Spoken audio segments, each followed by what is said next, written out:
Welcome back to Captain Council, and again, we're still in the topic of what happened in the 16th of May 2024, the court hearing for SLS for the 40% revenue court case.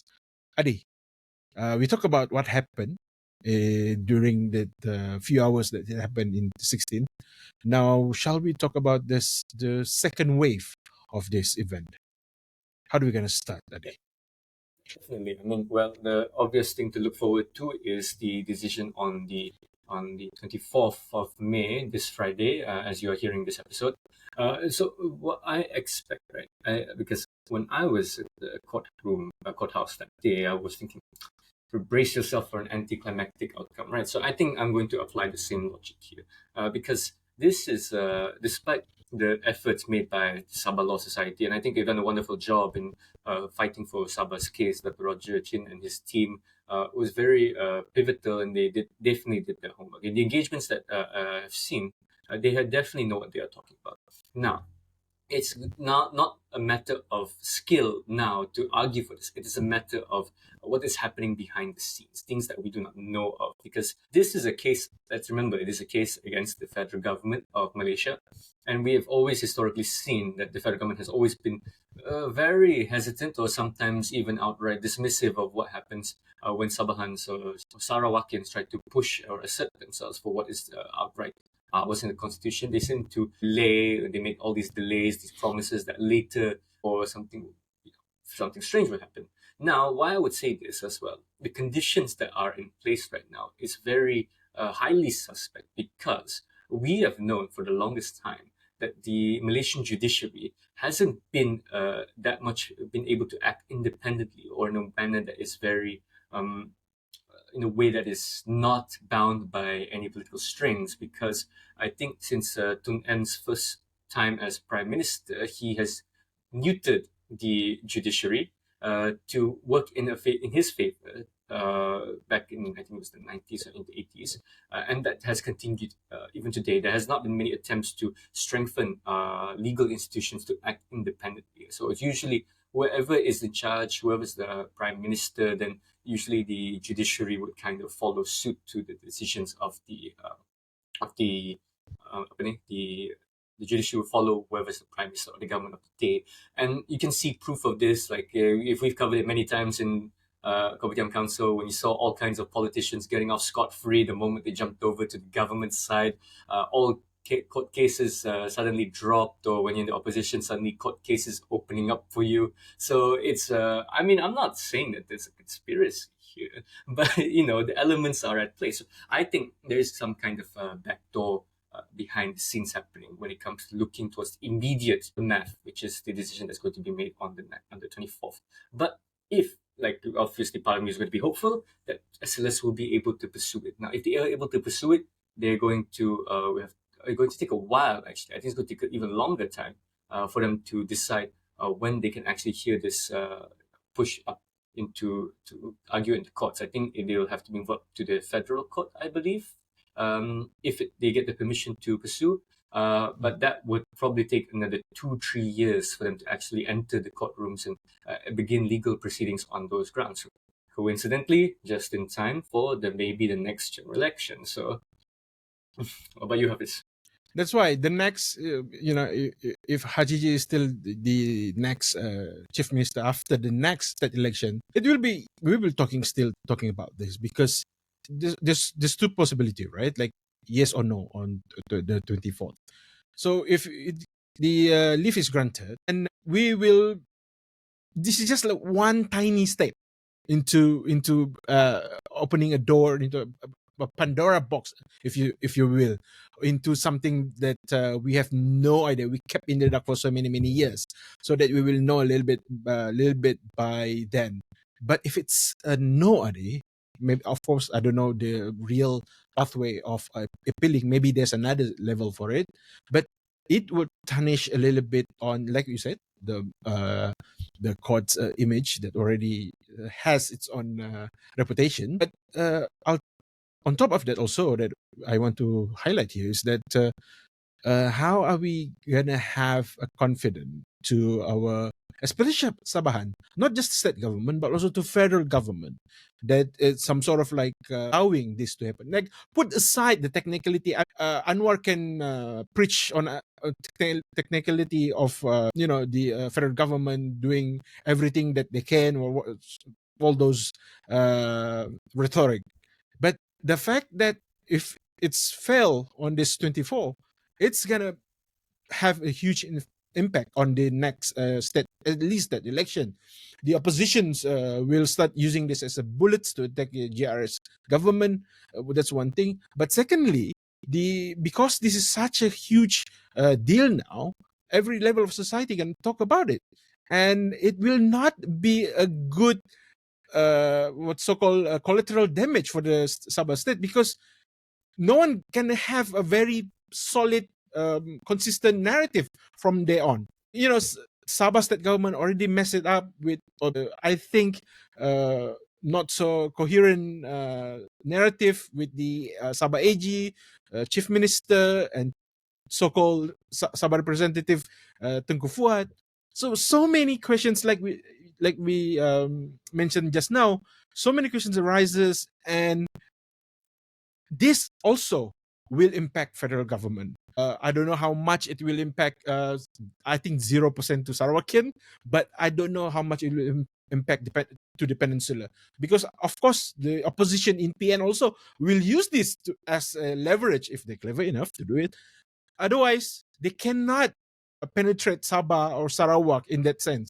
This is, I think, one of the entry point that Perikatan Nasional should see, because I think they still have, maybe there are a few grassroots members in Sabah.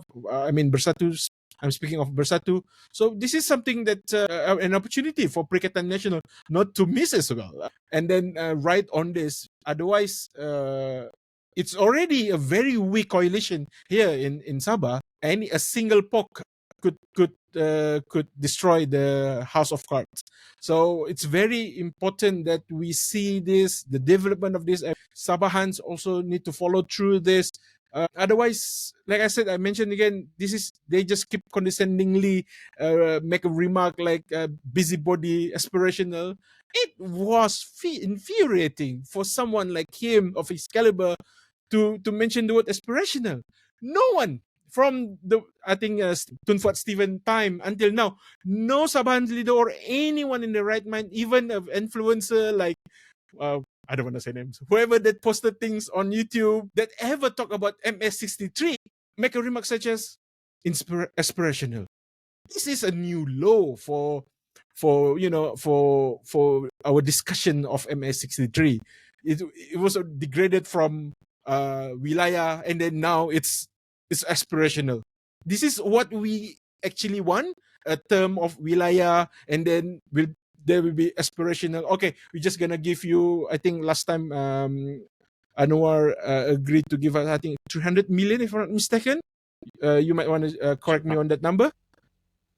Is it equivalent to 40%? And Haji would say, like, this is nothing to do with the 40%, but seems to be that this 300 million keep you shut.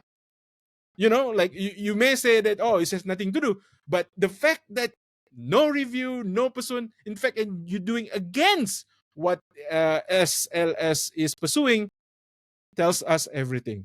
So yeah, as a Sabahan, we should be very, very angry. Yeah, I mean, aspirational you call it, but I think it's kind of killing any kind of inspiration from Sabahans to, fight for these kinds of things. But I mean, looking forward, right, as well, is that because we have to always kind of scenario whether we get it or not, right?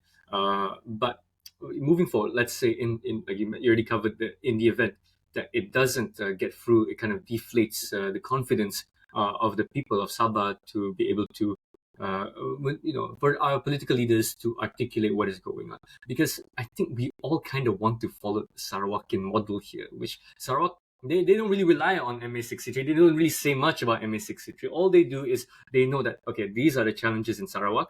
These are the things we need to develop. Okay, let's go negotiate with Federal. Let's try to get a good deal out of them. Let's get a good thing out of them. But for Sabah, we were very, locked into the idea of it's in the constitution here.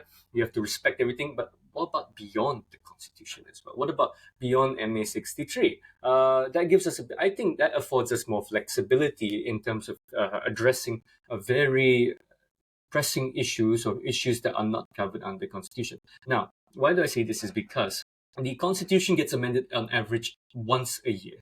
And usually is initiated on the Malaya side, in West Malaysia side by particular ministries. But what about if like the MPs of Sabah representing federal, right? They push for a new like amendments to the constitution that gives Sabah new rights, not rights that are just in MA63 or the IGC or whatever, but new rights to devolve and decentralize and give more autonomy in particular fields that we feel is very relevant to our predicament in terms of our developmental issues. Like what about multimedia communications? We like to want to bring investment, so a lot of these telecom companies definitely like to invest in somewhere that we don't have to rely on MCMC for approval. Do it here. Why not we set up our own commission, like our own authority, like what Sarawak did?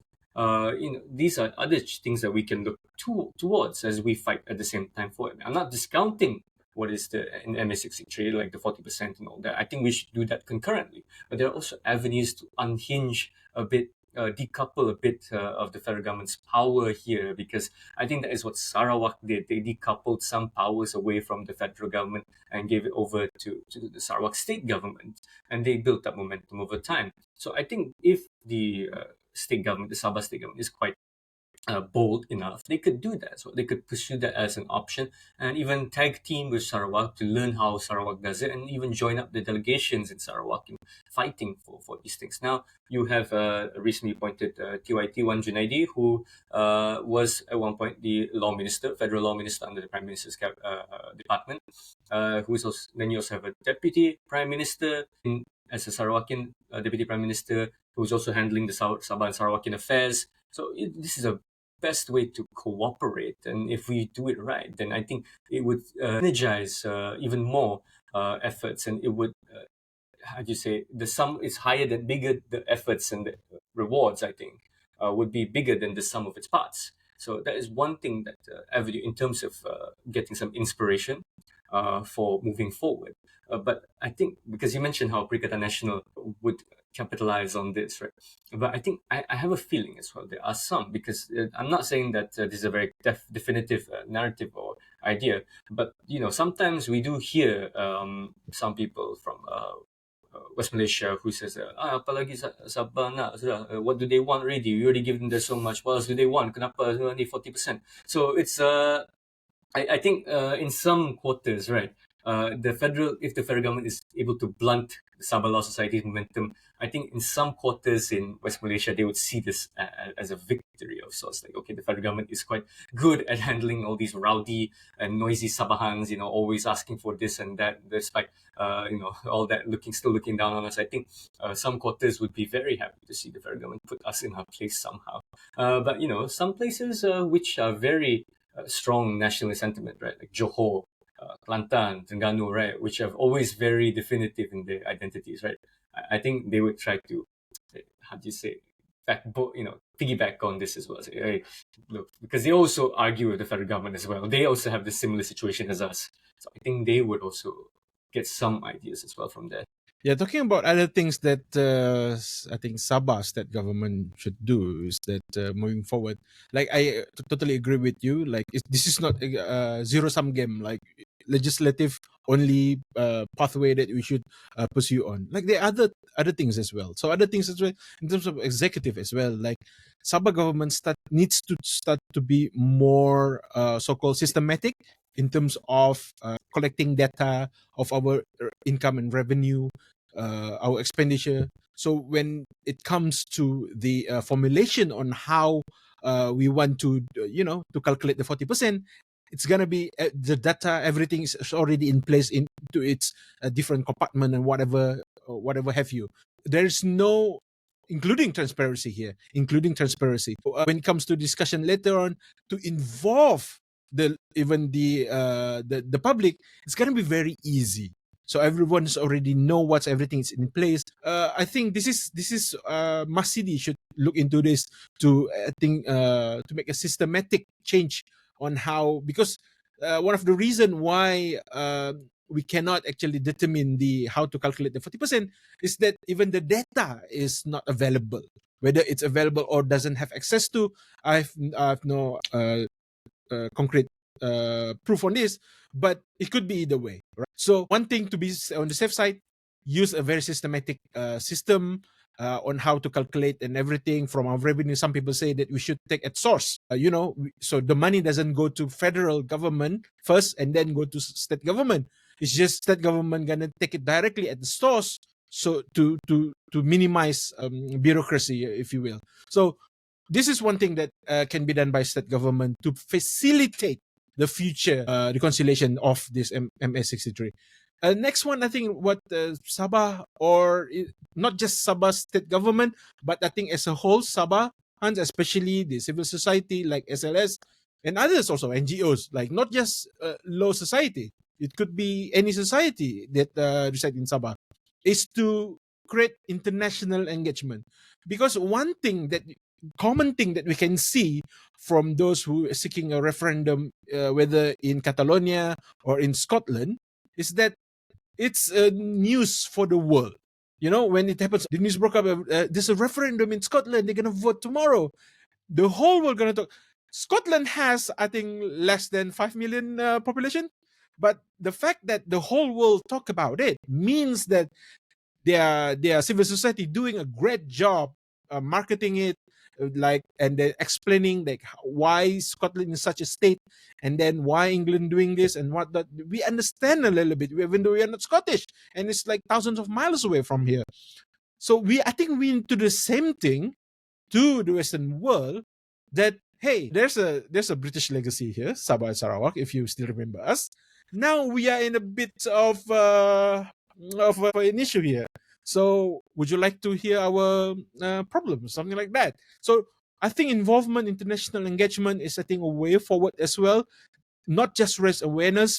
It can be beyond just Sabah, beyond MA63. It's definitely beyond the relationship between federal and state government. It's gonna come from all angle, all attack here, so nothing can be hidden anymore. And I think it will tremendously increase the transparency of the whole issue here. Yeah, in a way, I think the best headline would be that Sabah and Sarawak a bit like Scotland and Wales in the UK. So that's the best parallel you can draw if you want the Western audience to understand. But anyway, it's like you mentioned, the pressure from the civil society is very important as well. I remember when I was in the courtroom, I wasn't getting in the courthouse, right? I wasn't allowed inside. Well, I remember I got my updates live from the Scene Project Instagram page, which is an NGO that covered it. They had somebody on inside saying that what's going on here, what's the decision being made, or what is happening right now in the courtrooms. And it was very good because it gives us that visibility for regular people to know what's going on. And it's why we need those kinds of voices to stand up. We also have like Sabah, which is an NGO that fights very very strongly about MA63. Then you have other individuals like the late Zainal Ajmain who wrote a lot about it. Now there's definitely content and people who are putting up the narratives and discussions about MA63, right? About all our rights, to say that, hey, don't forget about this. And that needs more exposure. That needs to get a lot more people interested in. So whoever is listening to this, like, please show them that your support. If you really want to make a difference, just show support to those kinds of organizations, because they are definitely doing a lot of great work to push for this. But that's what I can say, like, in terms of what can you do as an individual, if you're as a listener of the podcast. But one thing I also need to mention is that because when we mentioned the upcoming elections, right? Because we talk about how to maneuver, how to find other channels and other avenues, right? We need to do this as well, because it is a strategy that is being adopted by the federal government, that has always been adopted by them for the last, since the Barisan National times as well. Even you can admit that even this unity government also employs these tactics, because just recently, the federal government announced this thing called the Madani Village Development Committee, JKDM, and this was made by the federal Federal Ministry of Rural and Regional Development. And they're saying they're putting it into Sabah, which means that it kind of comes into contact with another body we have, which is JKKK, which is the Village Development and Security Committee. So this puts a lot of the kampongs, right, in Sabah under the purview of the federal government. We already have a body that kind of monitors the health and the situation of the state body to help out the kampongs here, committee development and community development here. Now, a federal body is being interfering here without much of the Sabah states, the Sabah states, what's the word? Compliance or consent, without going through the proper channels in the Sabah state. So you see, right, what I'm trying to say here is that the federal government does it their own way through different channels, right, which aren't obvious to us, but it's very impactful. But we can do the same as well. These are tactics we should employ as well, because if they want to play it that way, then we kind of also have to play their game as well. They have a higher level game that play, and we need to kind of up our level as well. Sarawak is very, like, I keep mentioning Sarawak because they're just that good at it. But Sarawak has understood the game here, the great game that is being played within Malaysia. Sabah, I think we need to level up, get to actually match that level, because these federal people, right, people in the federal ministries, right, so the higher level ones, and they even get help from a lot of the corporate people who are very high level. These are very intelligent people, very smart people who will do anything to advance the interests of their clients, right? So we need to get that competitive as well, I think, if we want to get ahead of them. Yeah, I think similarly, I think I mentioned just now, like how civil society needs to be up there and put awareness into everyone, including international community. But more importantly, also politicians from Sabah needs to pull their weight. I mean, it's no longer enough to talk about, like, I'm going to bring this into parliament. I'm going to bring this to parliament. It's not enough anymore. It's need to be in the mainstream media. Like, it's need to be in constant agenda in Putrajaya to talk about Sabah survey, especially MS63 or 20 points, or in fact 18 points. These are the main, we need to make it a national issue now. It's not just about Sabah and Sarawak, because if you think Sabah and Sarawak is part of Malaysia, then any territory in Malaysia, when they come in, having trouble, something like this, it should be seen as a part of Malaysia. This is, I think, the kind of perspective, Adi, that makes Sabahans feels very, what's the word, left out maybe when it comes to national narrative, right? Like, we talk about diversity, unity in diversity and whatnot, but when it comes to our own affair, we feel very siloed in terms of, especially by the politicians in Peninsula. Of course, yes, they already have a lot on their table that they need to take care of, but at least, don't just push it to, oh, I'm not Sabahan, I'm not MP from Sabah, so you might want to talk this about. No, why is that should be the case? This should be a national unity, because this has been going on for the last 40 years. As a fellow Malaysians, if you really think, then believe that Sabahans and Sarawakians are your fellow Malaysians, please, because this, this is a constitutional, is that correct if I say crisis? Because any other matter in Peninsula, it's something involving administrations, or something related to our daily affairs. MS63 and other things. This is of our very existence. It goes directly back to the formation of Malaysia. If there's no this clause 112C, 112D, there is no Malaysia. There is no Sabah and Sarawak in the formation of Malaysia. So I think if we want to talk this and bring this into a new level, it should be a mainstream politics. Every kampong, when it comes to political campaign in Peninsula, as remote as Kelantan, in Gua Musang, for example, they need to be literate on this as well, because this could happen to them, or is happening to them in other way of form. Other states in Malaysia, namely Johor, Selangor, Penang, are very somehow, fortunately, one of the most prosperous states in Malaysia. But hey, life is a wheel. It could happen to you, and just help out your Sabahans and Sarawakins brothers here. and sisters. Yeah, I like the point when you mentioned how when it's in the Malayan context, West Malaysian context, it somehow gets labeled a constitutional crisis. They get that kind of coverage and that kind of emphasis. But for Sabah, I wouldn't say. Right? I mean, it may be a stretch to say, right? But who knows? This could also evolve into a constitutional crisis as well, right? One that has been in the making for the past 50, 60 years. But that is, we'll come to that bridge when we get there, if they ever want to, the media wants to put it as one, or if the lawyers want to say it as one. But it's definitely not going to be coming from the federals or West Malaysian mouths. It's going to be coming from our own people to say that this is that important. This is a very dire thing that we need to see fulfilled. But in the essence, right, I don't know, have the answer of how long will it take, to be honest, because people have been fighting this for the last 50, 60 years. Will it take another 50, 60 years to reach to the respect that we deserve when we decide to join together with everyone to form the federation? I don't know, but this is very important on the leadership that is in charge to be inclusive, to be diverse, and thinking, so to speak. We finally have a Borneo deputy prime minister, which is a huge milestone to reach. And we've seen them, Sarawak, being able to call themselves, the chief minister, to call themselves premier.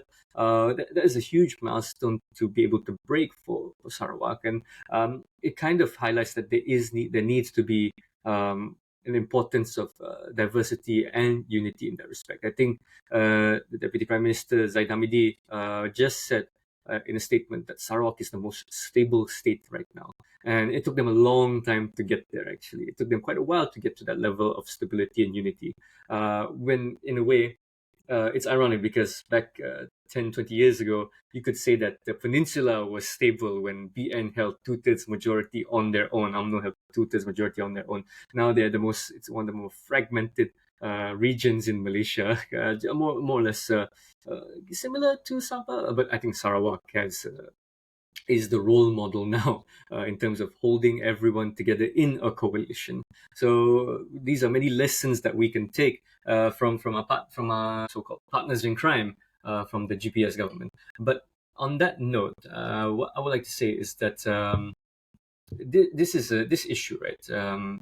If you are concerned about this issue, right, we have to be prepared for anything that comes. So I would caution any kind of I wouldn't want to be a killjoy or buzzkill about this, but let's not get too ahead of ourselves, because like I mentioned, there's always kinds of back alley tactics and all kinds of shady strategies being employed here to ensure that we may not get the critical success that we need. Because when we have our aspirations, not the way Tunku Fuad says aspirations, but when we have our own aspirations, we tend to see it in a way that we like to see the critical success, the ultimate, like the 100% success rate. But in anything, in my experience, when looking at this, we always have to look at it as a 50-50. We have to look at it in a way that it's just a mild success or even a critical failure. If that makes sense, that kind of logic, we have to think in it in a mild way, where we might not get the best efficacy or efficiency that we need, but something that works well enough, which is okay enough, I think, because if the court decides that SLS is able to be granted leave to pursue the case, then that's fine, right? But in the case that it fails, right, don't despair. I mean, of course, Tengku Fuad said that it doesn't mean that we lose the right to pursue this. It just means that it's now the prerogative of the state government. And if that is the case, then we want to see within maybe this year or the next year that the Sabah state pursues this. Then they take up the reins and then help get SLS involved as well, to say that, okay, now the SLS has, it's shown that SLS cannot. It has to be the responsibility of the state government. Yet the state government has a duty and responsibility to see it through, to follow this to the very end. That is what I think would happen, I believe should happen, if Sabah Law Society does not get the leave.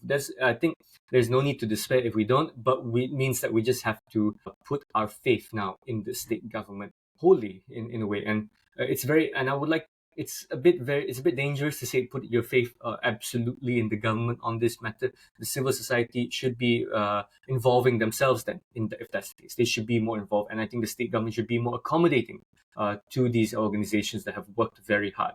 So in that case, in the end, it still boils down to we all need to still work together. Yes, in the spirit of working together, I think the Deputy Prime Minister that responsible for the Sabah and Sarawak States Affair, Fadila Yusof, I think should not just oversee. I think there's so many committees already about MS63 or whatever. I think he himself need to update not the state government. I don't trust that government anyway. Nowadays, I'm just gonna say that. They put the prime minister. Who trusts their government? Who trusts their government fully? Who trusts their government, right? 1984. I think Fadila Yusuf should make a point that they will release an update for every 6 months or 12 months. Otherwise, whatever that you said just now, Adi, it's it's nothing. If there's no transparency, anything can be happening behind closed door. So a transparency followed by all the actions. Yes, if SLS doesn't have the local standard to do it, let state government do it. And if they're doing anything at all, the rakyat needs to be updated with this. It's no longer a game of keeping rakyat in the dark. It's not 90s anymore. There's social media. There's so many means for you to update us, and it's only right to do just that. And I think that's our general message to our on Sabah State Government. Hajiji, if somehow by any chance you are listening to us, but maybe one of your staff, maybe listeners to our podcast Competent Council, I think he already subscribed to us on YouTube, on Spotify. I think that's very good. Thank you very much. And keep if you like any of the topic that we talk about or anything that you want us to talk about, please comment down below. Some suggestions would be helpful to us to decide on what to talk about. And especially if you are in favor of short content, you are in Instagram and TikToks are available as well. Any closing remarks from you, Adi? Yeah, I mean, if you like this kind of content, rest assured, we will try cover what will happen on the 24th as well. Me and Haffiz are very proud Sabahans, and we like to cover anything related to Sabah's affairs as well, especially when it comes to MA63. Me personally, I've been studying this for about the past nearly 10 years already since I was in university. So this is something that always fascinates me and something I always am very happy to talk about. But if you all like this kind of content, then stay tuned for more. We don't just talk about this as well. We talk about issues abroad as well, international and domestic and local as well. So thank you everyone for your support, and we will pray the best for what will happen on the 24th of May, 2024. So this kind of issue, Malaysia Agreement 1963 is Adi's bread and butter. So he will have all the facts that you need. So there's no better. Not all. I'll have some. Well, most. Not all. No. I would say. If we not more, we can invite. Hopefully, we can invite somebody. We can invite somebody to cover up for my That's compensation. definitely in the pipeline to do that. But we have our in-house researchers as well. So that's Adi Putra for you. And I'm just an average guy at the Kedai Kopi that's shouting, "Hey, Sabah, we need to do this." So that's my role on this podcast. There's no better way to get updated on this MS63 rather than Copy Time Council. We're signing off until next time.